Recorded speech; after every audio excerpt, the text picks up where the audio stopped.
I think we have started the live stream now. So welcome back to all the attendees. Hope you had a good break, and hope some of you were able to catch our recorded presentations on our YouTube channel. Do head there to in the next break if you haven't, to see a series of innovation spotlight videos and other recorded presentations for for this conference. I'm now moving on to our second roundtable for this day. It is titled "Rethinking Education in Rethinking Policy in Education," which tackles the crucial question of the role of policy in education and how we can think around the challenges around policy in education in this pandemic. The session will be chaired by Dr. Shrochis Karki, who is the head of research, impact, and learning in UnLtd UK. And so I would now like to invite our chair, Dr. Shrochis Karki, to take over. And we will have question and answer. We will take question and answer from the attendees. So please feel free to type your questions either in the chat, but also we have a Q&A box in our Zoom, and we will be able to do that, take questions from there either through type answer function or by answering it live. Thank you very much. Over to you, Shrochis. Thank you, Dr. Uma Pradhan, and thank you for giving me this opportunity. Welcome to everyone to this really exciting conference, and particularly I'm excited about this panel as well, as Uma said, on education in crisis and rethinking rethinking policy in education. Very briefly, I work as the head of research, impact, and learning at UnLtd in the UK, but a lot of my academic work has also focused on education in South Asia, particularly in Nepal, where I also lead an organization called Samanta Foundation, which provides comprehensive higher education fellowships to public school graduates from disadvantaged communities. We have a really exciting panel today with us, and I will quickly introduce our panelists, following which we will go straight into some of the presentations and look forward to your engagement as part of the discussion after. So first, we are pleased to have Dr. Srivastava with us, who is the Joint Director of the National Council of Educational Research and Training, as well as Chairman of the National Institute of Open Schooling. And he has an extensive experience of over 27 years of active service, which includes being a lecturer in statistics at Mahatma Gandhi Chitrakoot Gramodaya Vishwavidyalaya, reader in education statistics, and professor of educational survey at NCERT. Dr. Srivastava's education has been primarily from Banaras Hindu University, from where he has a bachelor's, master's, and a PhD in statistics. Following Dr. Srivastava, we will go on to Jayantha Balasooriya. We did have another panelist, Usha, who is the former member of the National Planning Commission with the government of Nepal, but unfortunately, because of an unavoidable clash, she had to join an earlier session this morning, and so she will not be here for this session. So we will move to Jayantha Balasooriya, who is the Director of Education with a focus on policy and planning at the Ministry of Education in Sri Lanka. And he is widely published on topics including education planning, education financing, school financing, and resource management and economics of education. His PhD is in economics of education from the Institute of Education from University of London in the UK. He is an experienced school teacher, deputy principal, and principal, as well as administrative personnel, and has worked in different areas and fields of education at the national level in Sri Lanka. Following that, we have Rabbi Malik, who is the CEO and a research fellow at Ideas Pakistan. Her substantive interests lie in the areas of sociology of education and political economy of education reform in low-income country contexts. Rabea has a background in policy analysis using mixed methods, including an MPhil from the University of Cambridge, and research on markets and inequities in social choice and parental participation on which she has a PhD from Cambridge as well. Her current research interests include marketization of primary and secondary education, inclusive education, and school-based management. Last but not least, we're joined by Pangashmita, Mittal, who is the Secretary General of the Association of Indian Universities, and she is the second Secretary General of the Association in its 95 years of existence. In addition to her 3 decades in senior positions at the University Grants Commission of India, she is a member of the General Assembly of the Indian Council for Cultural Relations in New Delhi. She has published on issues relating to higher education and women empowerment. So as you can see from the profile of our distinguished panelists, we are in for quite a treat with people with really extensive experience at the highest levels of government and across working across policy at the national level. So without further ado, I'd like to first introduce Sridhar to please share your views over the next 10 minutes or so. Yeah, thank you. So, as we are talking about rethinking education in post-pandemic South Asia, certainly it would be pertinent to mention how we handle the onset of the pandemic. So we know that the first wave in 2020, and now we have witnessed the second wave also. So we feel that the interventions that we proceeded with in the first wave, that is going to continue, that is continuing right now, and probably it might continue in future also, because there are certain interventions which are to be there in the normal situation also.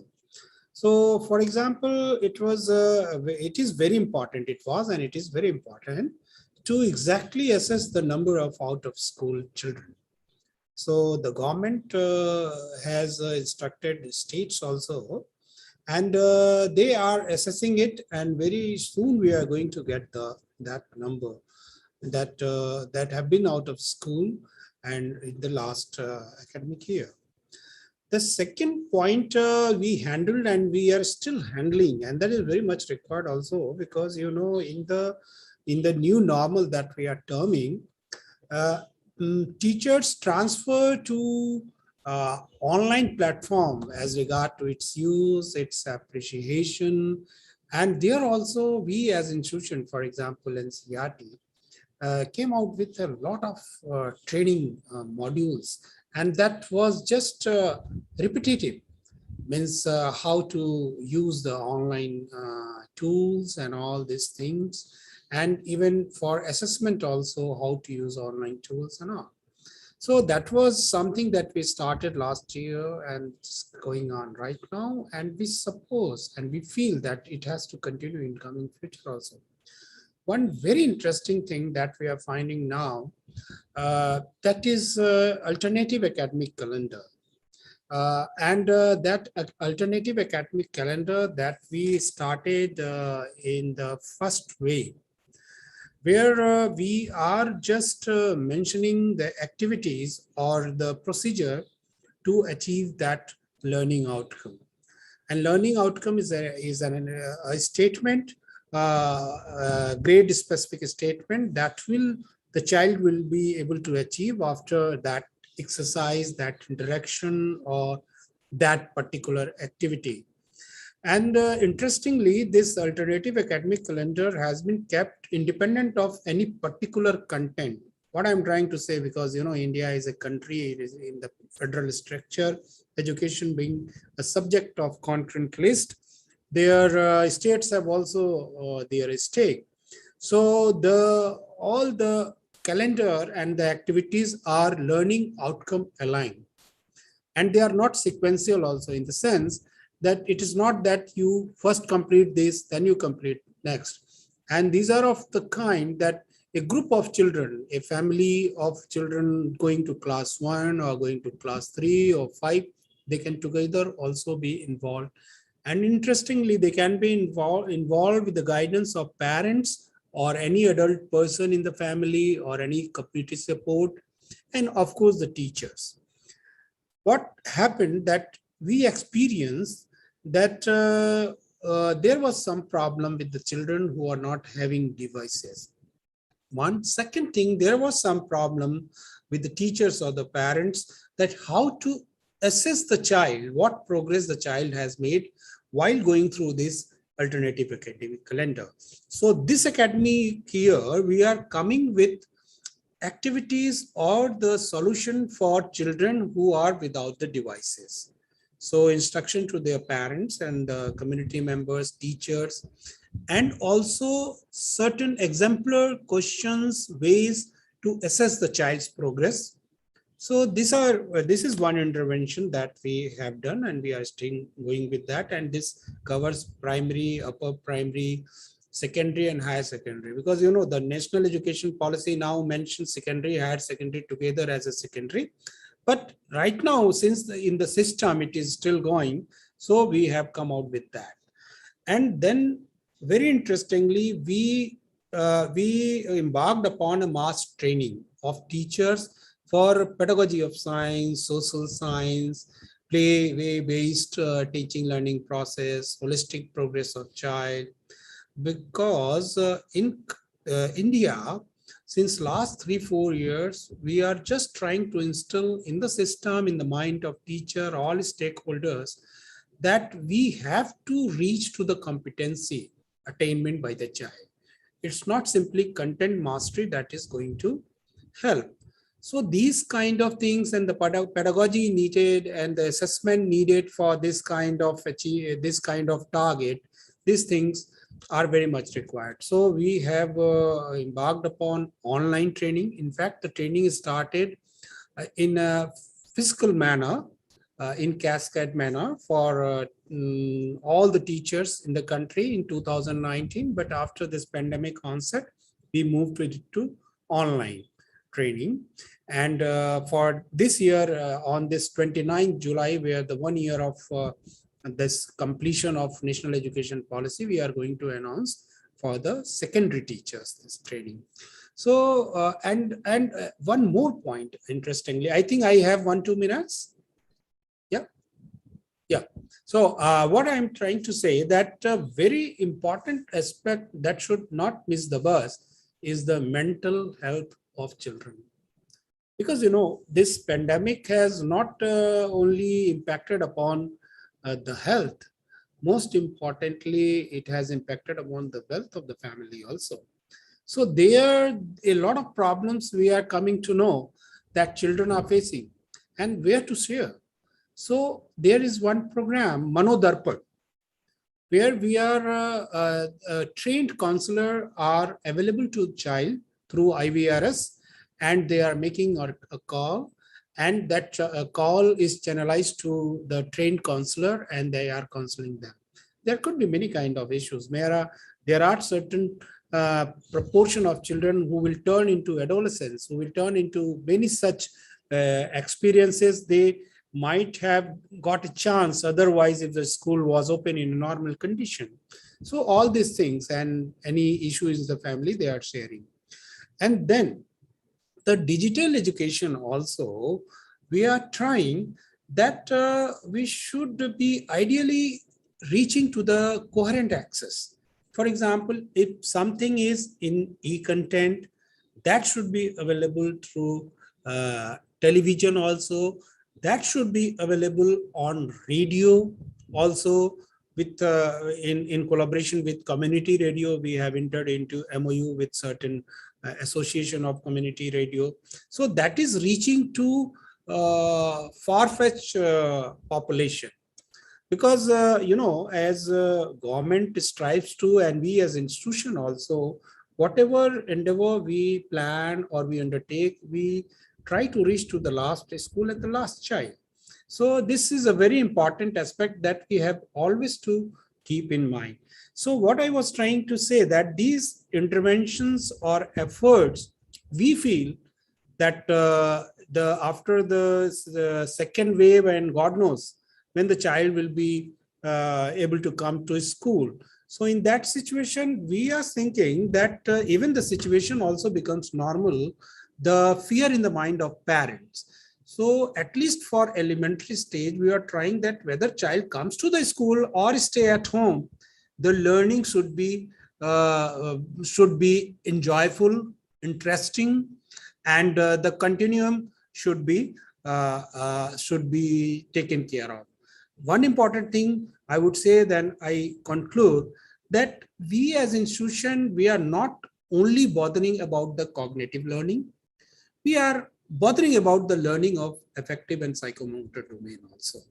So at home also, child has to be just seen in that perspective and realm, that the affective and psychomotor domain learning should not be lost the sight of.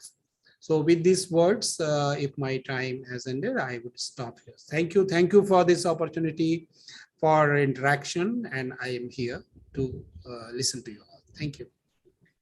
Thank you so much, Sridhar, for an excellent talk, but also for keeping very well to time. You've set us up well for the rest of the session as well.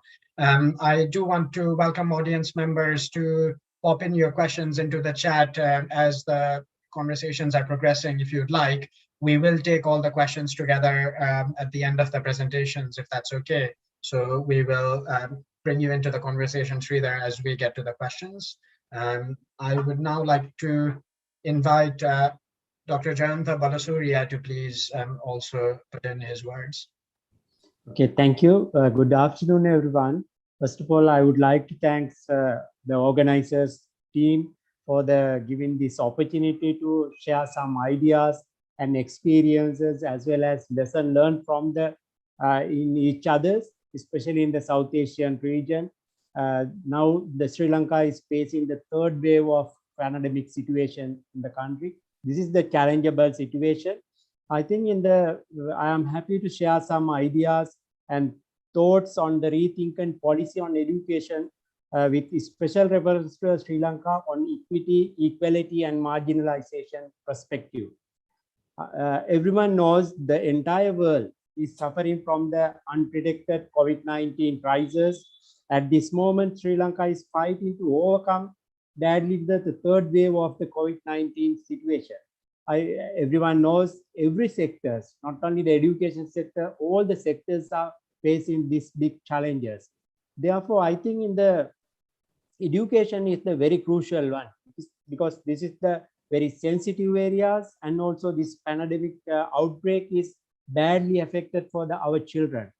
In the government of Sri Lanka, we are taking all the measures to overcome these challenges, and also we are taking several measures to continuation. I mean that the government slogan is learning never stop. That is our slogan.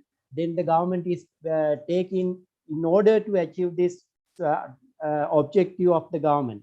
I mean, in the process of developing in the Sri Lankan education system, we developed in the comprehensive contingency emergency response plan to address the issues emerging as a result of the COVID-19 pandemic situation. This plan basically, I am happy to divide it into three areas. The first areas, as most similar to the Indian context, I mean, our professor said it's the same way, the same methodologies. I think we are also following. But anyway, our first area is the promotion of school with the safety and hygienic precautions. That means that we have to give all the ideas and the concept and the habits for our children to how to behave during this unpredicted situation. That is the way that we are promoting the school health mechanism. Even though they are stay at home, but we need to give some education, especially for the parents also.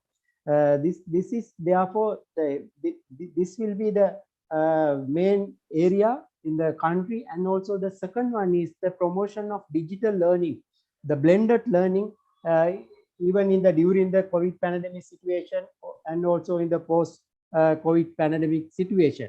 Therefore, the government and the development partners, as well as the civil societies, stakeholders, they are highly committed to provide some facilities for the continuation of the children's education.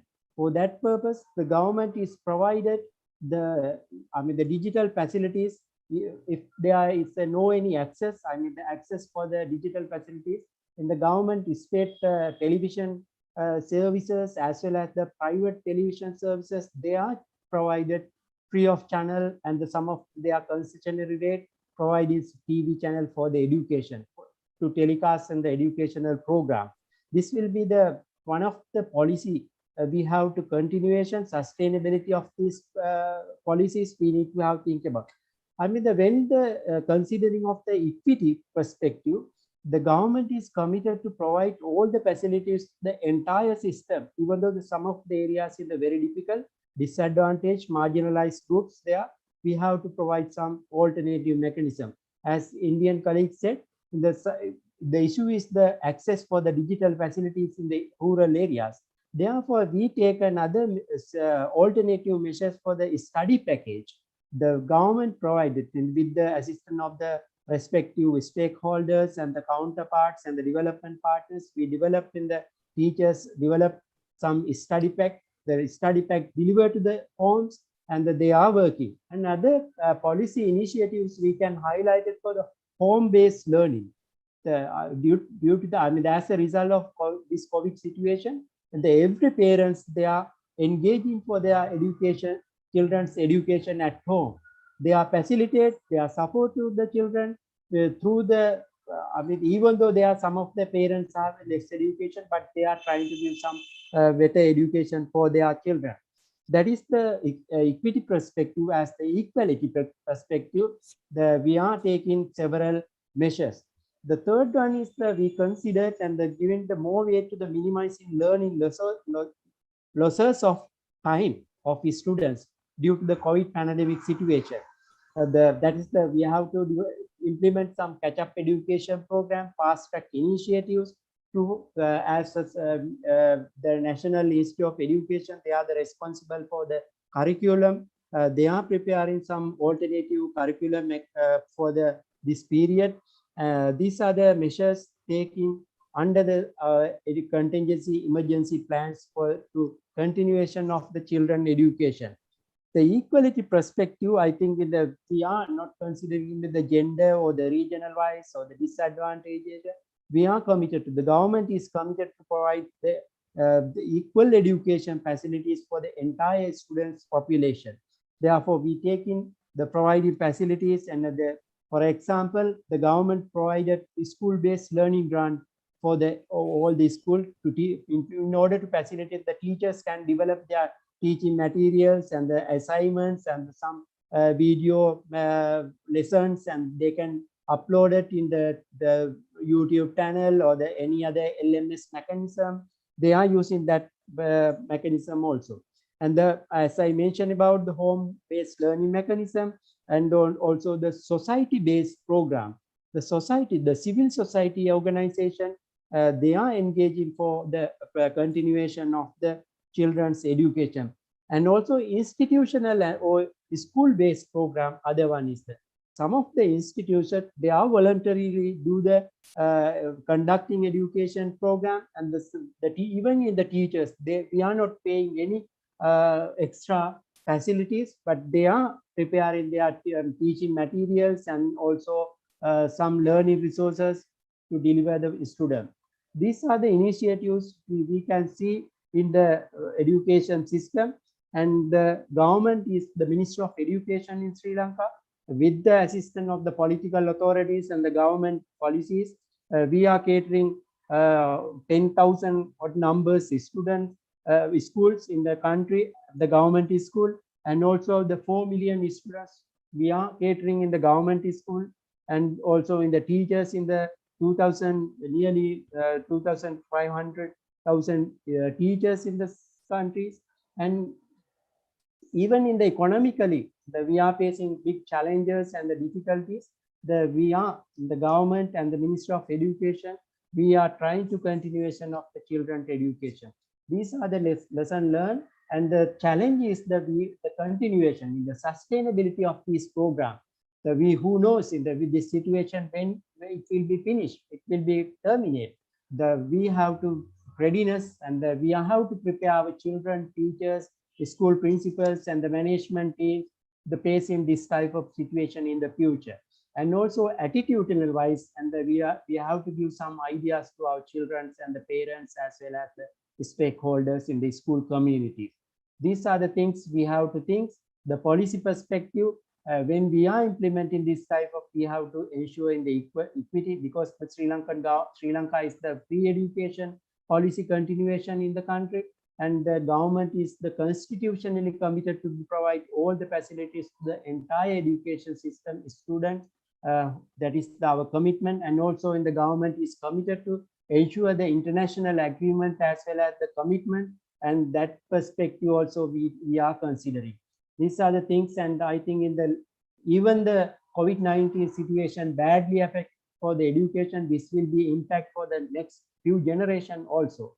There are even that challenges we are facing. We are trying at best to provide and the continuation of education in the country. Thank you very much. Thank you very much, Jayantha. Another excellent presentation, and this is quite proving to be quite an easy panel to chair with everybody keeping so well to time. Very much appreciated. Again, we will come back with some questions soon, but I would now like to invite Dr. Rabbi Malik to please present as well. Thank you very much, and thank you for inviting me to speak on this panel. It's a privilege and a pleasure. So I want to talk a little bit when I talk about, so I'm going to talk about the lessons learned from what we're seeing, some practices with promise that are emerging that we can think about adopting across different contexts, and also what does future look like in terms of some of the policy responses that could be prioritized. When I speak about the lessons learned, I'll speak a lot about Pakistan, I think, but some examples and evidence that's coming out from different contexts I'll refer to as well. In terms of lessons learned, I think there are 2 or 3 categories that really jump out from looking at the evidence that's emerging from across contexts. And one of those is inequalities. Whether it's exposure to shocks, whether it's the nature of shocks and how they're experienced, whether it's in terms of outcomes. I think it fares very, very differently for different people. There's an income dimension to this, there's a gender dimension to this, that really sort of, these are inequalities that we've known about for a while, and people have been working on documenting them and also responding to them. I think this pandemic has really sort of highlighted, one, those inequalities have become much worse, but also in any response, in any education policy response that can be mounted, I think some of these inequalities, knowing them, what they look like, and how the differential experiences are panning out need to be front and center. So they need to be understood really well. Governments need to understand them really well and then respond to them accordingly. And listening to my esteemed panelists, this is already happening, but just to sort of underscore that's one of the things. So learning losses are the most severe and almost guaranteed for children from very poor households, for girls, for children with disabilities. Now, the mechanisms which lead to these learning losses may be different as well. So for a lot of girls at different levels of education, it's the burden of work at home quite often that has fallen disproportionately on their shoulders as they help their mothers and others. A lot of boys are also having to sort of bear the burden of supporting their families. In societies like Pakistan, there's a space differential as well. So a lot of girls have taken on the burden of work inside the home, whereas the boys are sort of looking to generating income generation activities outside the home. It may be lack of access to tuition, actually, which is also worsening some of this. So as schools have closed down and as support from regular service delivery mechanisms has been disrupted, a lot of parents, our research shows, have shifted to tuition or organizing tuition, which is easier in their communities, from within their families, etc. So children who do not have access, either because their parents can't afford the tuition fees or because there's nobody educated, like an older cousin, an older sibling, etc., who can help them with their work, are experiencing no support during this time.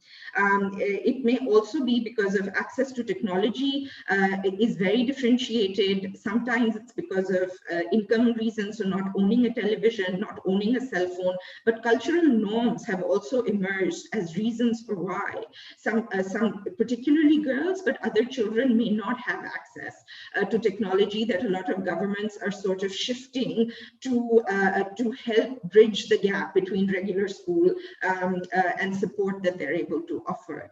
So these are, I think, if there was debate about why family background or home environments are important, I think one of the lessons learned from this pandemic is there's multiple ways in which the family that you come from, what support you're able to get when regular systems are disrupted is a big factor in whether you're going to be able to make up for learning or how much learning you're going to lose. The other thing I wanted to talk about was the government's capacity to respond.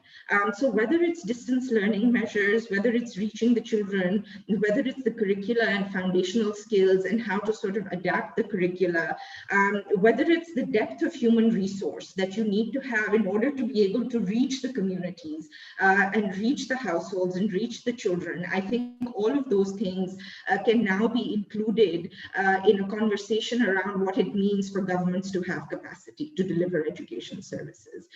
Because in terms of the disruptions that we've experienced, all of these factors become very, very important. So there's a study that came out about 2 years ago in 2019 in Pakistan by Ali Chima, S. and Faruqi and others at IGC, who tried to survey for capacity at a grassroots level of local governments. So their ability to implement and their ability to sort of implement reform, but also carry out service delivery. And very large numbers of staff responsible for delivery and implementation have not received training in financial and human resource management. Many are not fluent in the use of technology, including computers. So I think these kinds of studies that are paying attention to what is the strength of decentralization. So, and many countries have done very, very well on that. But from Pakistan's perspective, I think there's a real variation in different provinces, the capacity of different provinces to be able to sort of respond to crises.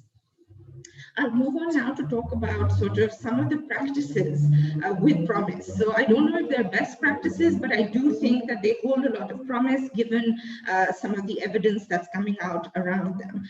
So some of the most powerful, I think, one of the most powerful things is prioritizing foundational skills.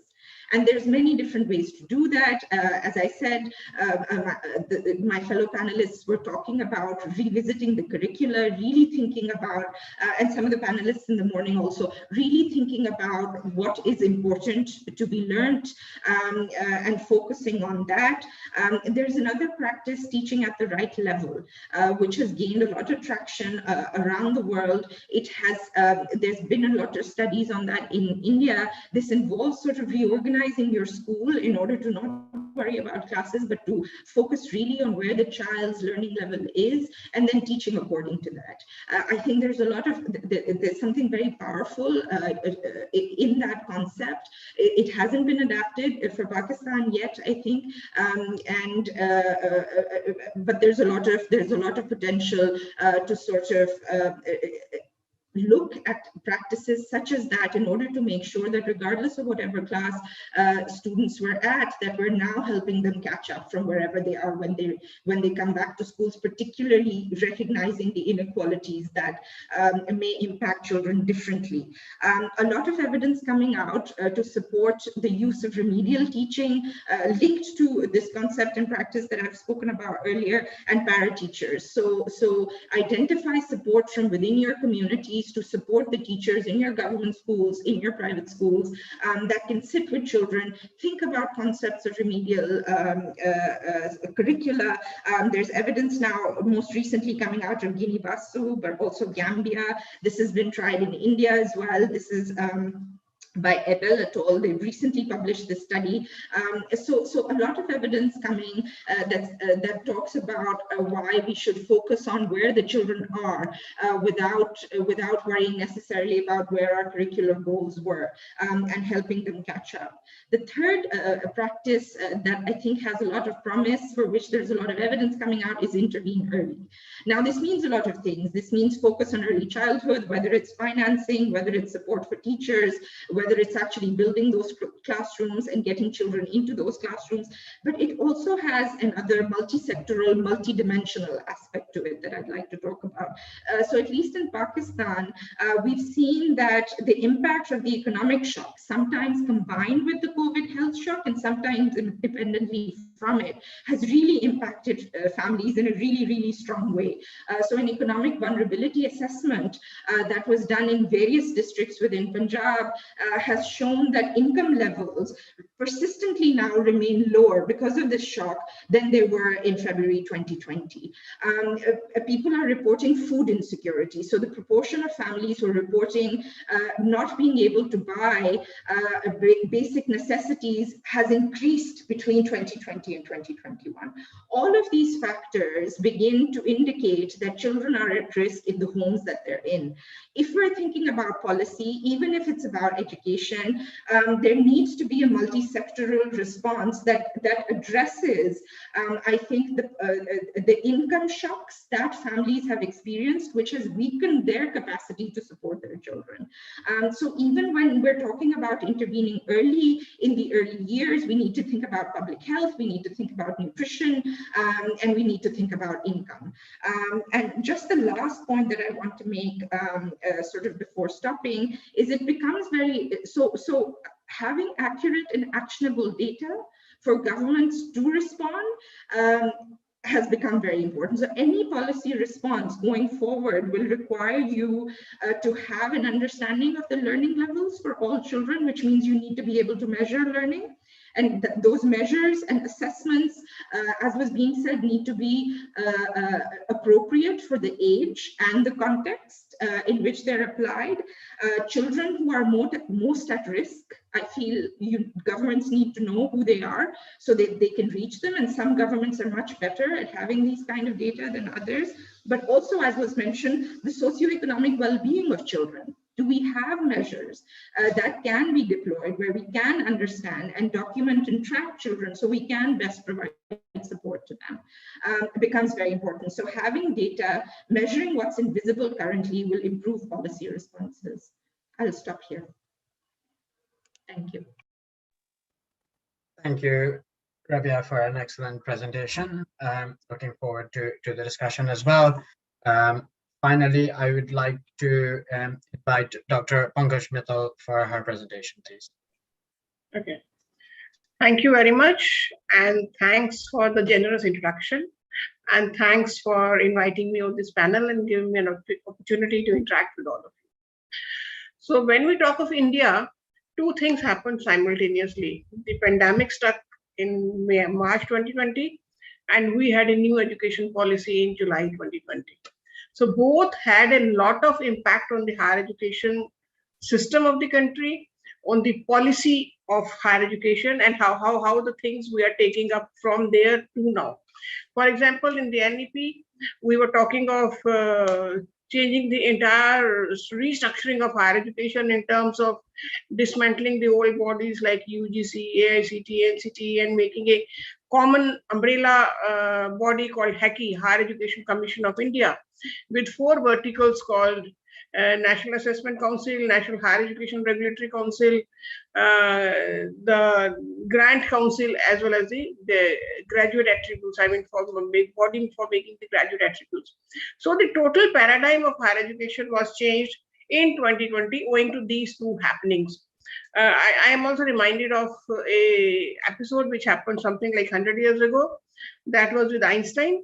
So Einstein in 1905, he gave a question paper to his students, and when the teaching assistant saw the question paper, he said, he came running to the Einstein, he came running to Einstein, he said, "Sir, have you made a mistake? Because the very same question paper you gave to the very same set of questions last year also. So same question paper, how can you give?" So Einstein smiled, he says, "It's not a mistake. Questions are the same, but the answers are different." Why? Because in 1904, Einstein published 4 papers on theory of relativity, this energy mass equation is equal to mc square, then Brownian motion. So which changed the very paradigm of physics education. Therefore, questions were the same, but the answers were different. Similarly, in India, The questions were the same. I mean, before the pandemic and before the NEP, questions were the same. What to teach, how to assess the students, how to evaluate the students. But the answers post-pandemic and post-NEP were totally different. For example, in the NEP, till this COVID stuck in India, our teachers were not used to online teaching. So all of a sudden, when in March all the universities and colleges were closed, we were almost bewildered what to do. I mean, it looked as if everything will come to standstill. But I salute my teachers that very soon the teachers adopted to online teaching methodology and they started teaching online. But there were many issues. First issue was the digital divide, because India is a very large country, very diverse country. There are very rich people and there are very poor people. So a lot of digital divide was there in terms of availability of devices, in terms of networking, in terms of bandwidth. Therefore, many of the students in the rural areas, in the backward areas, in the border areas, they were finding it difficult to learn. Of course, wherever networking was not there, we also resorted to direct to home television channels. Like we had a lot of e-content already available with us. So that e-content was transmitted on television to the students. But still there were issues with regard to digital divide and the infrastructure. And infrastructure not only in terms of technology, but also in terms of space. Because once you have to learn online, you need a separate room for studying. So not every family has a separate room for every child to be studying online. So that space was also a constraint.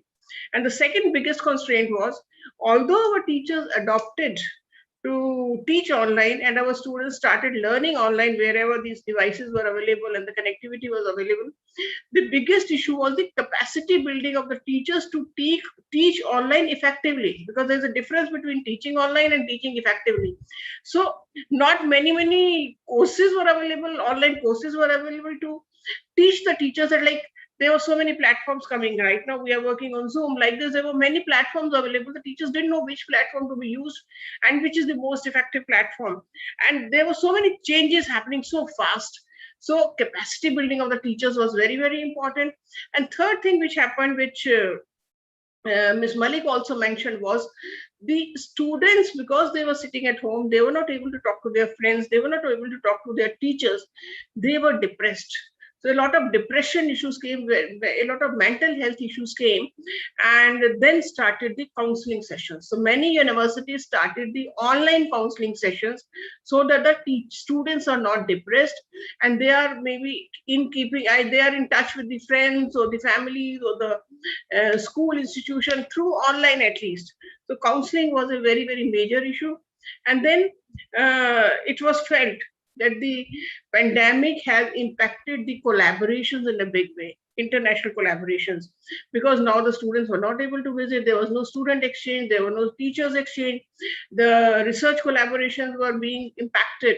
But again, slowly, many of these collaborations started turning online. And then we realized, I mean, at some places we use this pandemic as an opportunity, because then we realized that collaborations can still be there. There can be online collaborations, which are both cost effective as well as time effective. So that was a lesson which we learned, that yes, we can be teaching, we can be interacting. Like this type of a meeting earlier, it was very rare to have these type of online meetings and these type of online conferences. You must have seen that in the last 1 year, the number of international conferences has increased manifold, because now it is time effective as well as cost effective. Then one more thing which was impacted during the pandemic was placements and internships, because the students were not able to find internships and placements. Many of the students, I mean, they were so worried that no placement opportunities were there. But then there were some platforms which came up for online internships and online placements. And the placements were done through telephonic interviews or maybe through video chats like the way we are doing right now.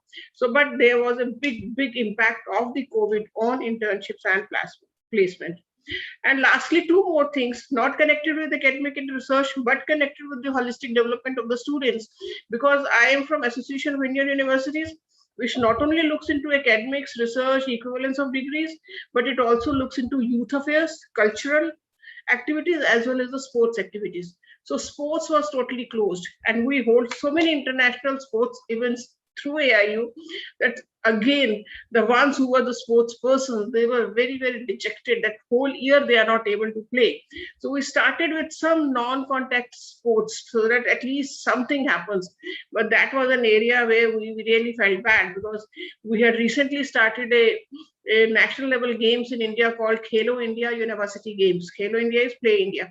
Play India University Games. But then 1 year we could not hold it, and hopefully we'll hold it in February once again. Similarly, cultural programs, because AIU is also involved in the cultural development of the students, and we want that every student should be culturally rich. So we used to hold zonal festivals and national festivals, international festivals, but again, nothing could be held. So the second best was to hold a online cultural festival. So we held a online cultural festival in which we requested students to give the videos of their performances, and then the best videos were evaluated, but that also went off very well. So I must say that pandemic has impacted us in a very, very negative manner, but at the very same time, some of the positivity has also come out of the pandemic when we have made use of our resources and have thought innovatively to make best use of the resources and make best use of the technology. So this is helping us, and I hope in future the online education will stay definitely, but the future will be a blended mode of education, neither face to face nor online. It will be a blended mode of education, and we'll all learn to save a lot of money as well as time by going online rather than just not thinking of it. All the conferences, if they are sort of face to face, it really costs a lot of money. So I think all the future conferences will now be blended conferences. All the teaching will be blended teaching, and the higher education system in our country, including the school education system, will be working in a blended mode. Thank you very much.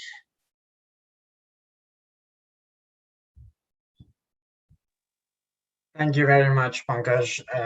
Another excellent presentation. Everybody kept to time and really invigorating content throughout the conversation as well. I again want to just flag to everybody, please feel free to share your questions in the chat box so that we can pose them to our panelists. I want to take this opportunity once to thank the panelists again for your presentations and looking forward to the discussion. Before I jump in with a few questions, I was curious actually if the panelists want to ask anything of each other or have any reflections across the different presentations. So if you would like to jump in with any comments or reflections based on what you've heard from other panelists and other countries, just want to hold a minute to see if anybody wants to comment on each other's work.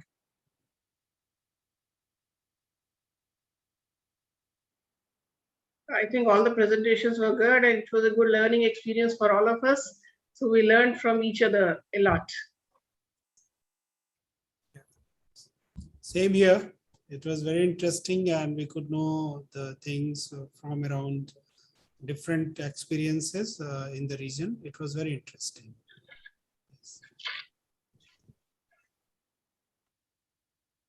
Yes, I think in the different countries have the by and large, the similar programs, but it is based on the country context. I think we can share some ideas, good practices among the countries in the region in order to continuation of the education. But I think we want to know about some of the panelists says in the cultural and what is the evaluation mechanism are you using for the through the digital mode in the student, especially the school education children's? Are there any lessons from your countries? That's a really good question. If I may add to that, I was really interested in learning also about how across different states, across how different decentralized sort of levels of government, how important sort of the depth of human resource that reaches the school has become. So how important is decentralization in the ability to respond from your experiences? I'll stop.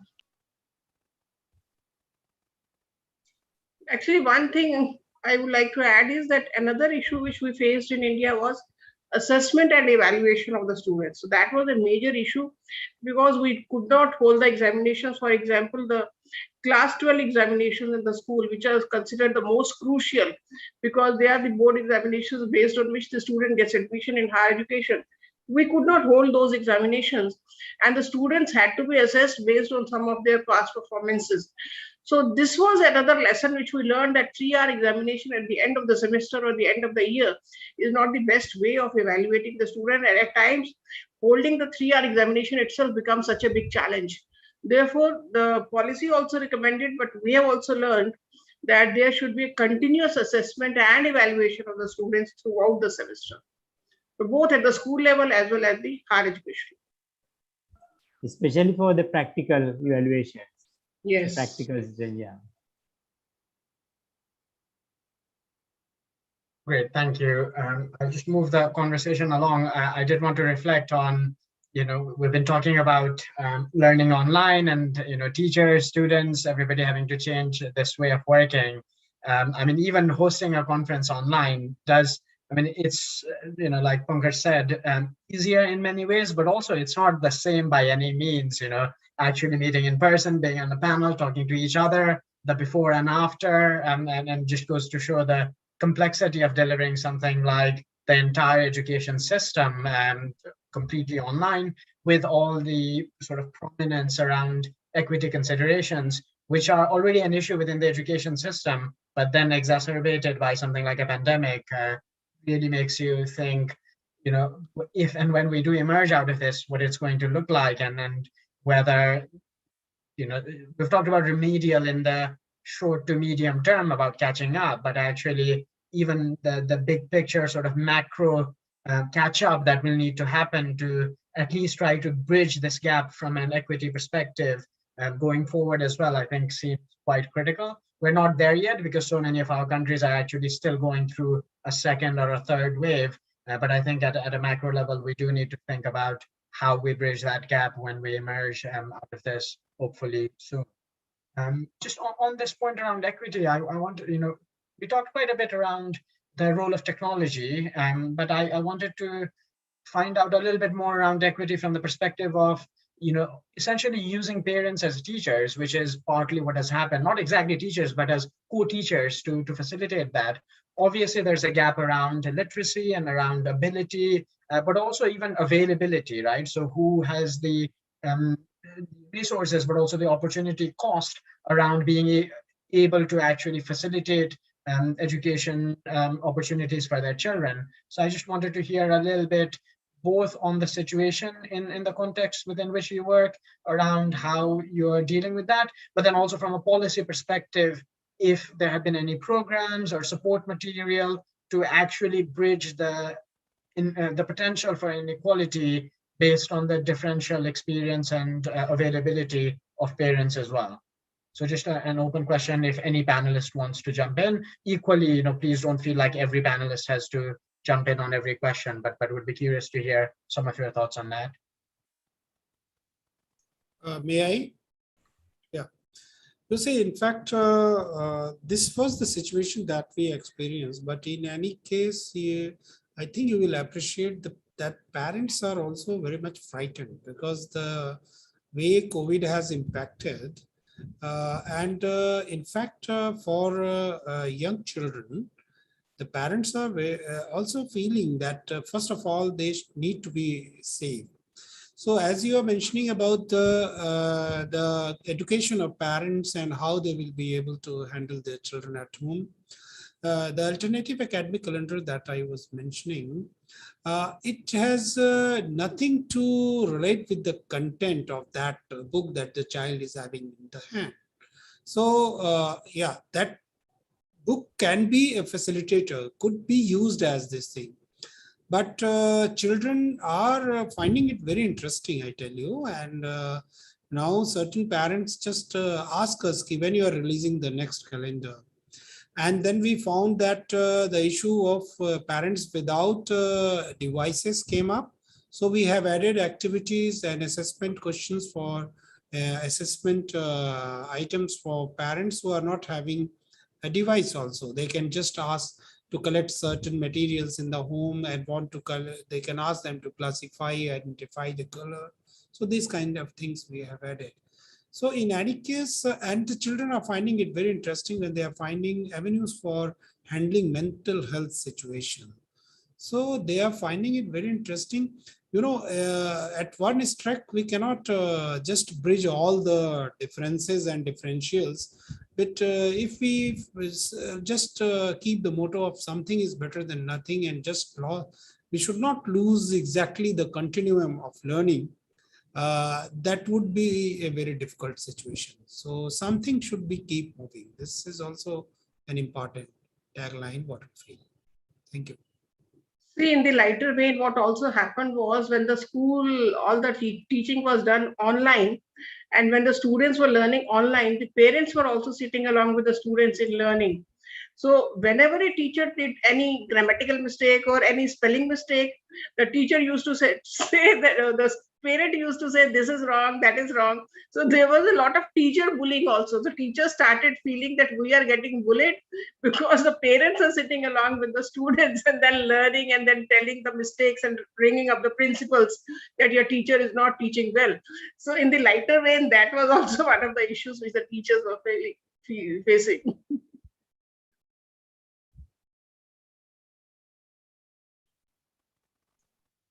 Thank you. I also need to add something with that, because the some of the areas is not cover the digital access. As I mentioned about this, I mean, the other countries also have the similar fund. The government of Sri Lanka, we take some other measure to the way establish some centers, especially for the location. There is no any access for the digital devices. Then the children can come to one center, and the teachers also come to the center, and they are facilitating to continuation of the some program, especially for the remote area. That is the good, I mean, the lesson we implemented during this pandemic period. All the resources, digital resources provided by the government to the centers, and include the teacher, not only the teachers, other, I mean, the supportive staff also. That is the one of the measures we take that part. And I mean, I also need to use, I mean, some of the less educated parents in homes, it will be some challenges, and in fact for the children's education, it is common. I think that we can't expect every parents have the good education, but it is varied. But even though that is situation, they are in the supporting and the facilitating for the continuation programs for the education at home. Okay, thank you. Thank you. It's a little bit related, especially not exactly, but related to the discussion around the bullying bit as well, but in a different context. I was also curious to understand, you know, what's happening to essentially the social element of schooling, right? And a couple of the panelists talked a little bit around that. You know, like we're talking about the conference in the school as well. Children meet, talk, and play games, whereas now it's regulated through a computer or television, and your engagement starts to become almost transactional as you're part of that conversation during that period of time. And I was wondering both about your experiences, but also from a policy perspective. You know, Pankaj mentioned the example of doing an online cultural competition. In the same way, like, are there other policies you've tried or best practices that you've seen that others could consider as you think about how to facilitate that social side? Because I mean, you know, counseling is at a level of almost dealing with a problem as it has emerged. But even before that, are there any proactive steps we can take to facilitate conversations between students so that this social element isn't lost entirely?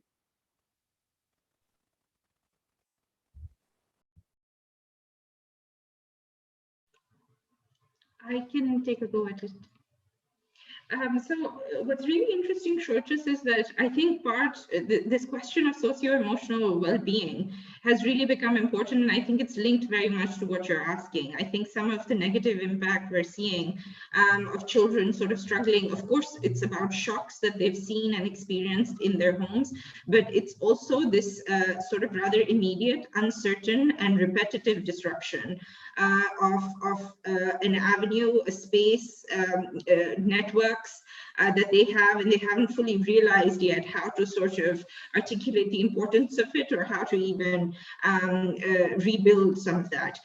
So I think from a perspective of something that we need to understand more, I think how important school spaces, social interactions are to children's well-being. This is an area where I think we need more evidence and we need more work.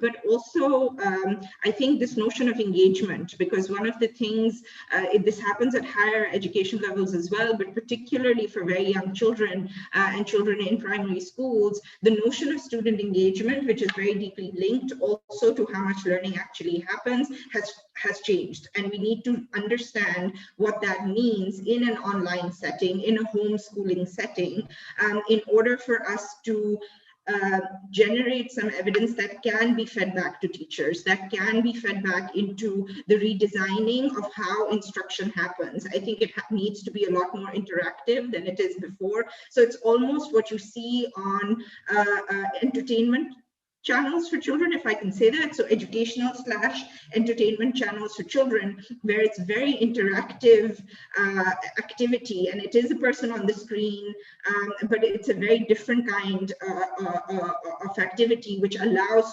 kids to engage with learning, with material. So I think a lot of reimagination and understanding around student engagement is necessary, as well as socio-emotional well-being. I'll stop here.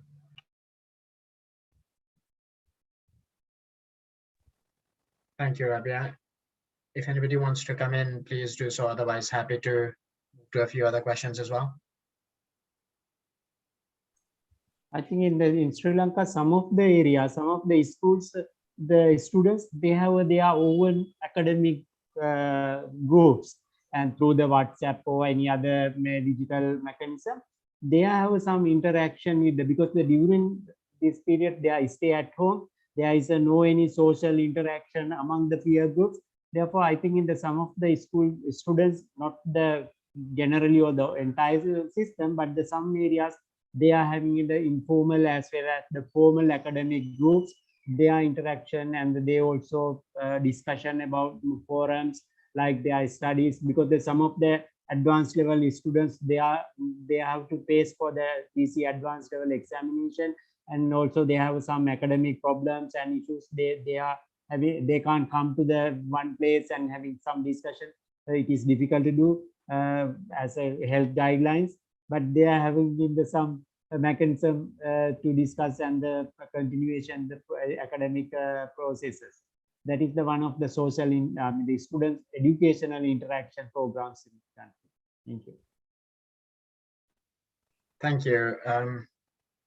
Sridhar, did you want to comment? Yeah.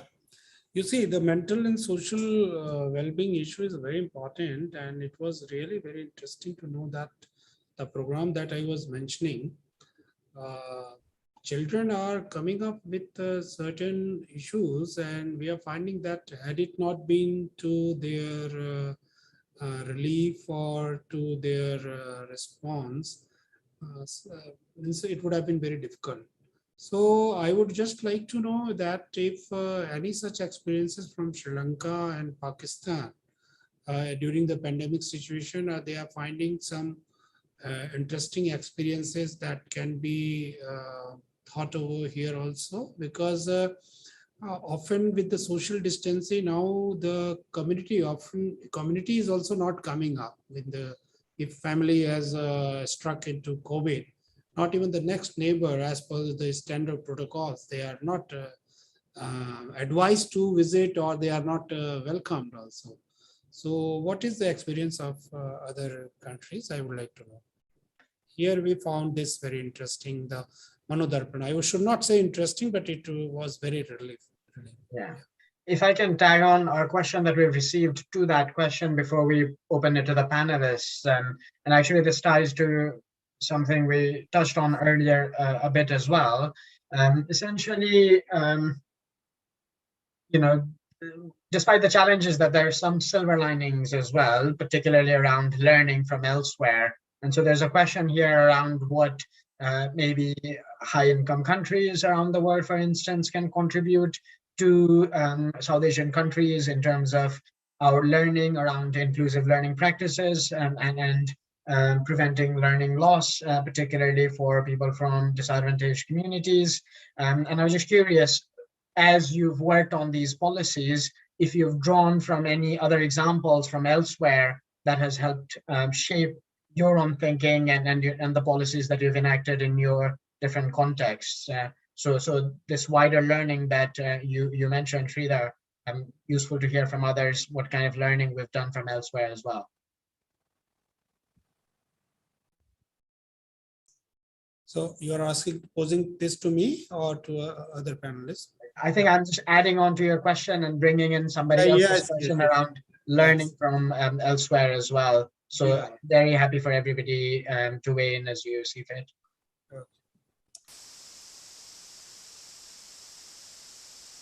And also come to that earlier one, one of my colleagues remind me that, I mean, the government of Sri Lanka has taken to reopening of the schools, because there several times they try to reopen the schools during the COVID period. And very recently now the government take a measure to reopen the schools.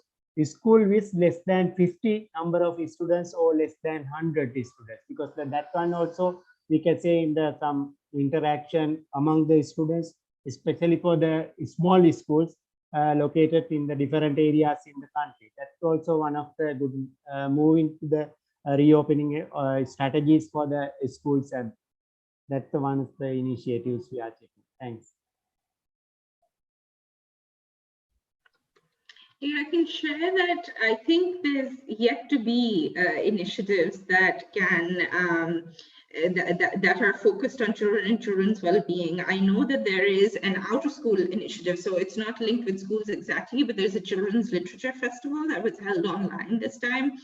I know that some of the material which is being aired into homes for education is very play-based. So particularly some of the private sector development of content which is aired on television is interactive or attempts to be interactive, which is good. But I think there's a real gap. I think yet, at least in Pakistan, and if there are people listening here who please do correct me if I'm wrong, to my knowledge, there aren't enough interventions that are focused entirely on the socio-emotional well-being of children, where children are either part of schools or an NGO sort of intervention.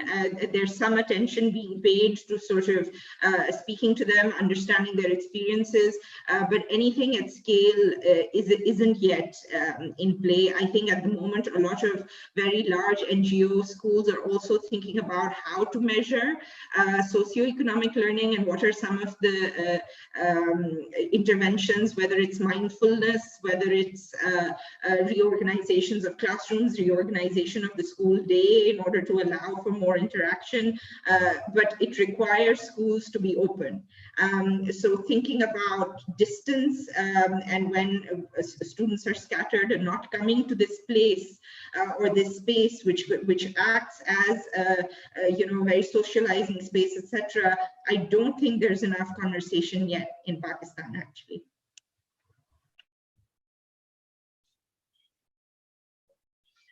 See, in India, many of the universities at the higher education level, they sort of started helplines.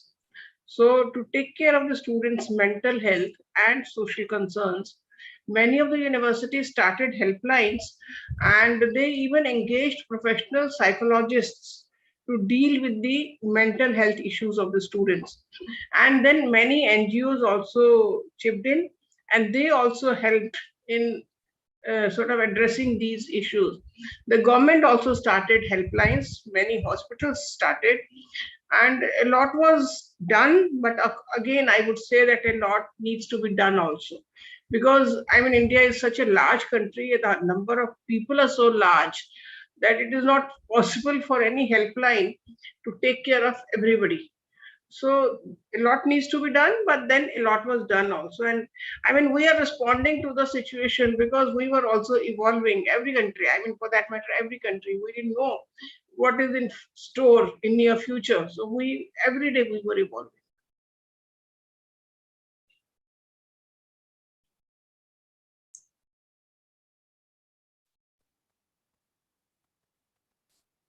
Yes, what just Professor Mittal just mentioned, we are evolving because as I was mentioning last year, the alternative academic calendar that had also the mental well-being aspect in it. And then when we found that in the assessment there or in the learning also, there was a digital divide kind of thing. So we put the things in this year for students who are not having any device. And then we put the aspect of community support also, because a farmer might be having a device, but may not be able to handle that question or that particular aspect of mathematics of class 6 or 7. So we just put in the alternative academic calendar the how the support of community can be just realized. And as we were getting some example from Sri Lanka, that the children assemble at one place and that some person, a retired person or the senior student in graduation or post-graduation can come and support. So we put this kind of thing. And but I tell you one thing, it is very interesting that this idea we got from different states in the country. We came to know that there were certain successful and interesting innovative practices in different states of India. So we mentioned those practices and then we came out with our instructions. And that helpline, what Professor Mittal was just mentioning, here also we put about, you would say that 200 or around that trained counselor and guidance, and along with their phone numbers. And we have tried that once one child connects with one particular counselor in that regional language, we try that in the next time also we somehow connect to that counselor, the same child, if some problem comes any other day. So we have tried to do these things and we are evolving, no doubt we are evolving, and we are very receptive to any innovative practice that we are coming to know from different corners of the country and also overseas also. We are trying to. Thank you. What I've been trying to do is sort of group together a few questions based on what's coming through thematically. And then so just on this point, there are a few questions, but also comments around maybe collaborations across South Asia, because a lot of the problems, for instance, seem quite similar. And, obviously the context is often slightly different, but there are lots of similarities as well. And so interest, I think, in the audience to hopefully see more collaborative work at the South Asia level where possible. Now, we've talked a fair bit around the digital divide. There's actually a couple of questions related to that, but with the added dimension of increased screen time. And so part of it is having access to the internet and to computers, etc. But equally now children are spending lots of time in front of their screens. And, we've touched a little bit around psychosocial well-being, and equally just I think people want to hear around not just mental health but also on things like obesity in children in urban areas, and then whether you're concerned about the health implications. Actually ties quite well to what Pankaj was talking about, like no real sport activities, not just in school but with the public health dimension to it. People are not really allowed outside their homes either, and so when everything is so limited in the same space, whether you're seeing anything or hearing anything about implications on even physical well-being. Any thoughts or reflections? Right. So in India, when we saw this digital divide, what we thought, especially the rural areas, what we thought of doing was, and it was done in many villages in India, that in India we have a panchayat system in which there is a village panchayat, and the internet connectivity is there till that village panchayat. Panchayat, I don't know whether you will understand panchayat or not. Means, because India is a democracy and a federal system is operating, so every village has a governing mechanism which we call a panchayat.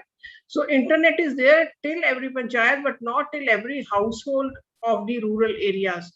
So what was suggested was that in the panchayat or near that office of that sarpanch, I mean panchayat, there should be an e-learning center. So there the students can come with their devices, because I mean, it was not easy to give devices to everybody, but whatever devices they were having, they could come to that central area, access the internet from there and start learning maybe online from their teachers. And second, for the devices, a mission was started on donate a device, because many of us keep on changing our devices very frequently, whether it is laptops or mobiles or smartphones. So a initiative was there to donate a device so that the old phones can be donated to the poor children to help them in the learning. So these two methods were used to some extent.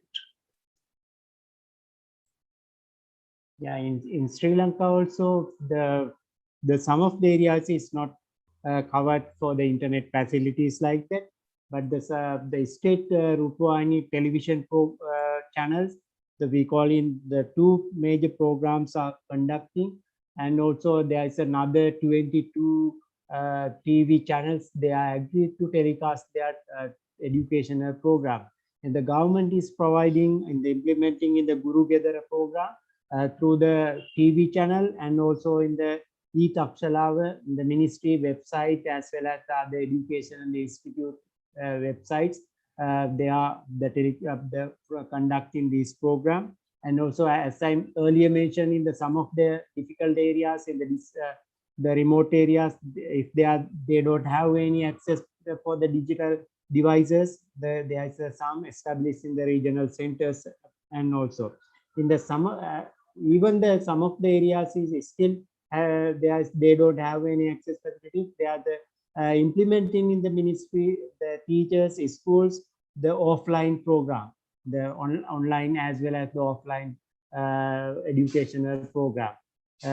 Because in the education, the expert are also discussion about the screening times spending for the children in the digital devices. It will be there is an argument in some of the health expert says there is some effect for the spending time for the screening and the children, but it is the flexible educational programs, the conducting school teachers through this board also. That is the one thing I need to say. Thank you.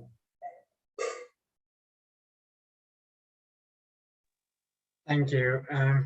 There is a specific question for Dr. Sridhar, though I'm happy for others to also jump in if you have any thoughts on this, around suggesting some of the new ways of catering to children's affective and psychomotor skills, especially at home during the pandemic.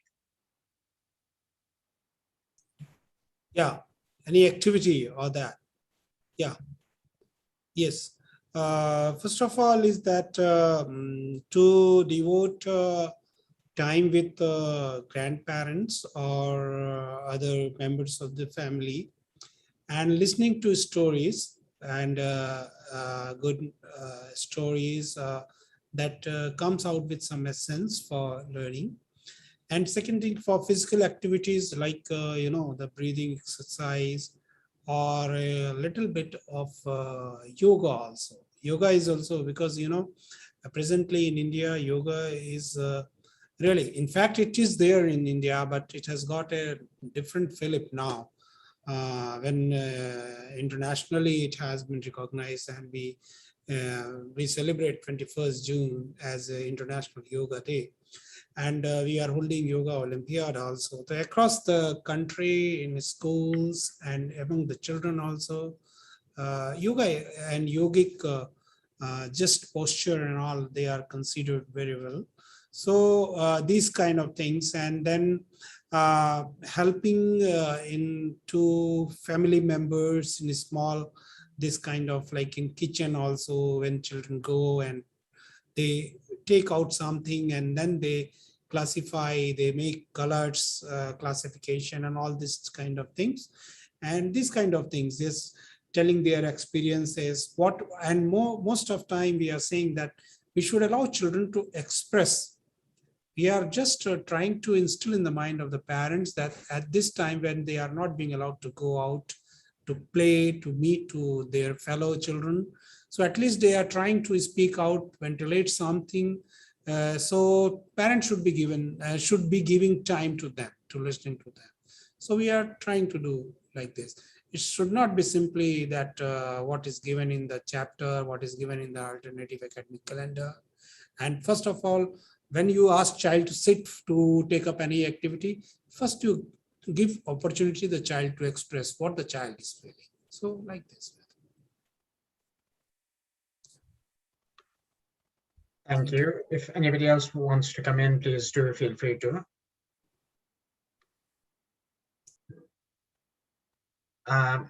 Another interesting question, which is also almost an offer for help, which is nice to see. How can we work together from abroad and help the rural areas to lessen the digital divide? I suppose this is from somebody based not in South Asia at the moment, and I'm sure there are quite a few people like that, both on this call, but more generally. So any suggestions around that, but also if you have any initiatives that you have pursued in the past around linking with the wider population that might not be based in South Asia, that would be great to hear. Simplest is donate your devices. There we go. That's a very straightforward, clear ask around support around donating your devices, maybe sending more. And then maybe they can help us in the technology also, content creation also, because a lot of online content, quality online content is required if we want to have effective online teaching. So we do have a lot of content in India, but not in every country and every subject will be having a quality content. So if they can sort of donate some content, some devices, some technology, some money, if they can, to build up all the technology, we'll be very happy.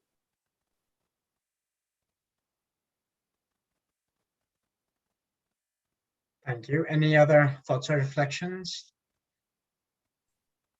I think it is also need to have some technological sharing experience and resources.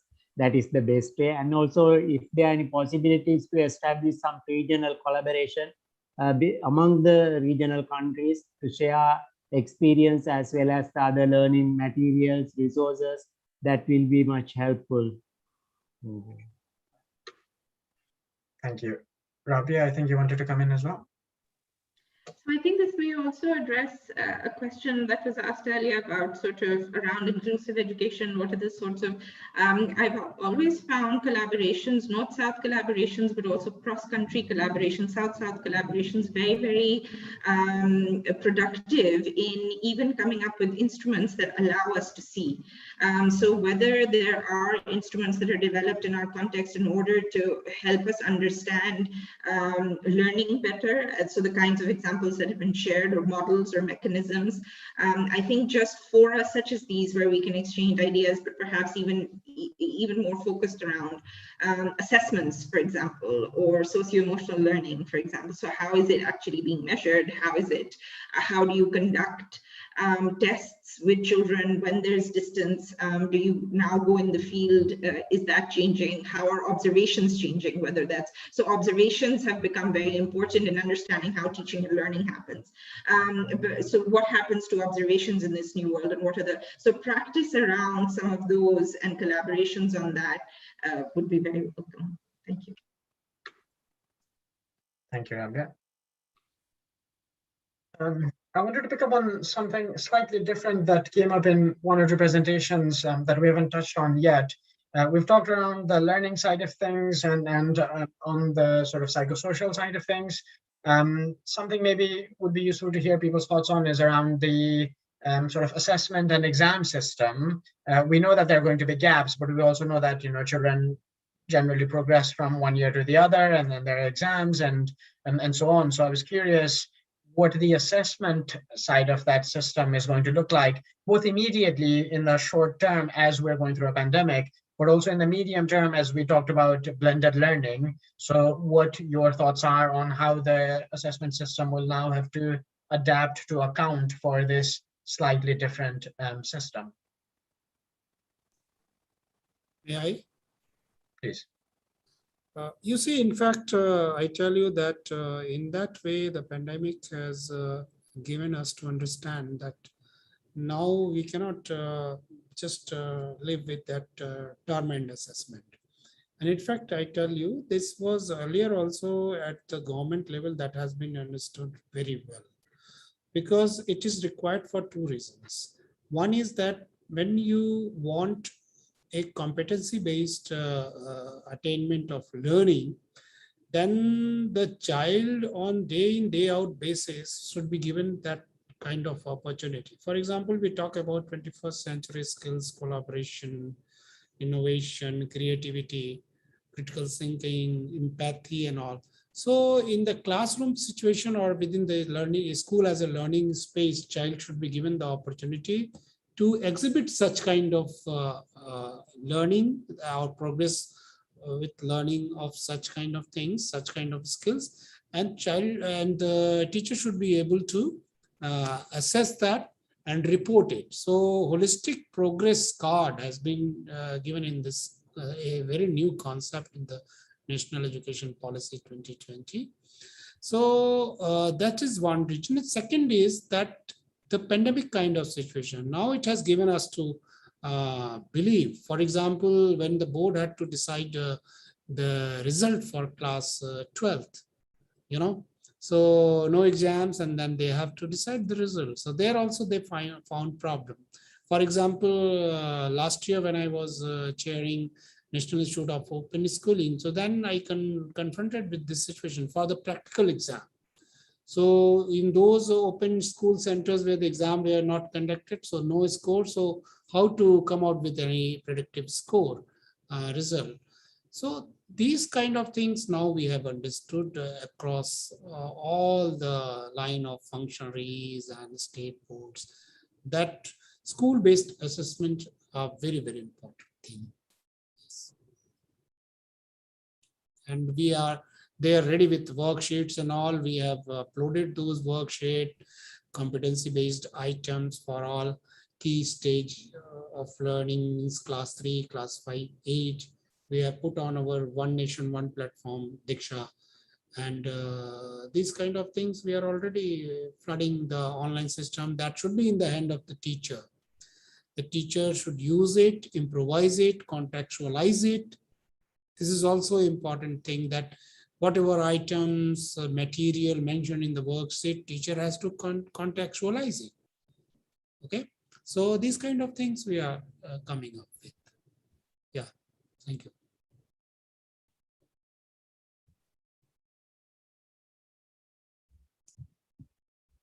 You're on mute. You have to unmute yourself. Yeah, I saw that as soon as the thingy flashed. Sorry about that, but somebody had to do it over the course of the meeting. Just one last question before we will have to wrap up, given time considerations.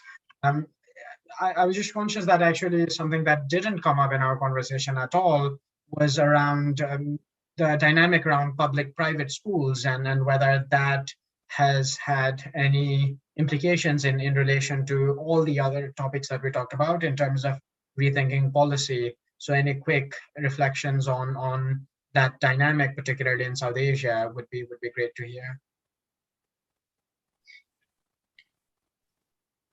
May I? Yeah, in Sri Lanka, I think in the public, not only the public schools, the private and other schools also, they are also continuation, and they also following in the similar mechanism to continuation of their education. Even we do have some international schools, even in the international English medium, the medium instruction, they also conducting continuation of their education through the following in the digital mode and the LMS and the blended learning practice. So they also doing in the same way. There is no any demarcation for the public or the private schools in the country.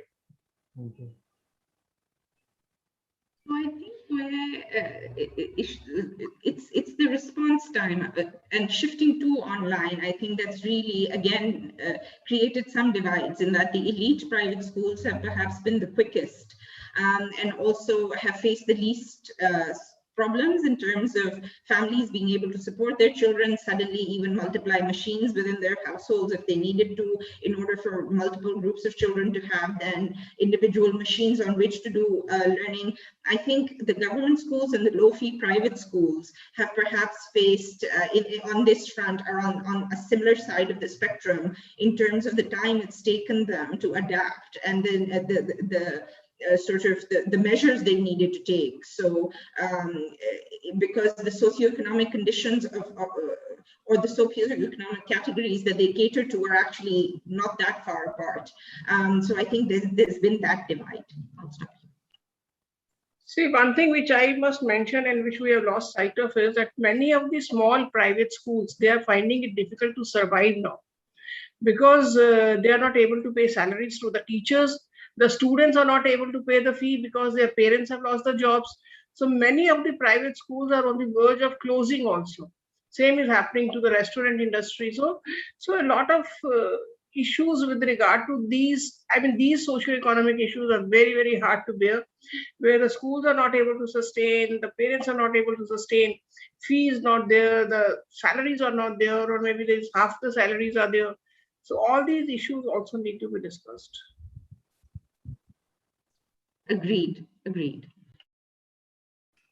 May I? Please.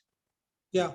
That's right. This situation is there, but we are experiencing that this academic year, the state governments are very, very active, and there are many good examples also. Some states have come out with a scheme. They are providing a small, you can say, handheld device preloaded with e-content and all.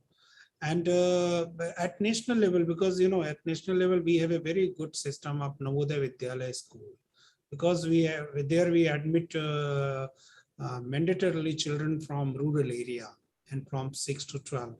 And that is also a school space where we give opportunity of knowing the culture of different areas. So there is pairing kind of thing, and there is movement also.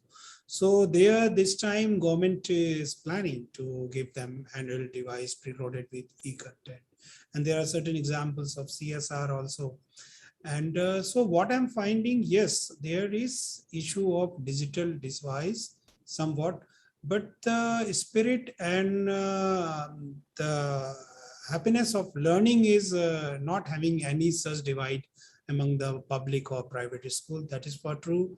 Or the response from the parent side is no, there is no such divide among the private or public schools.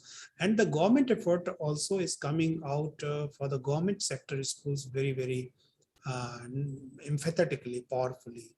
Yes, with the bigger states, because if multiply the number cost of a handheld device, multiply the number, that may not be possible at with a stroke of time.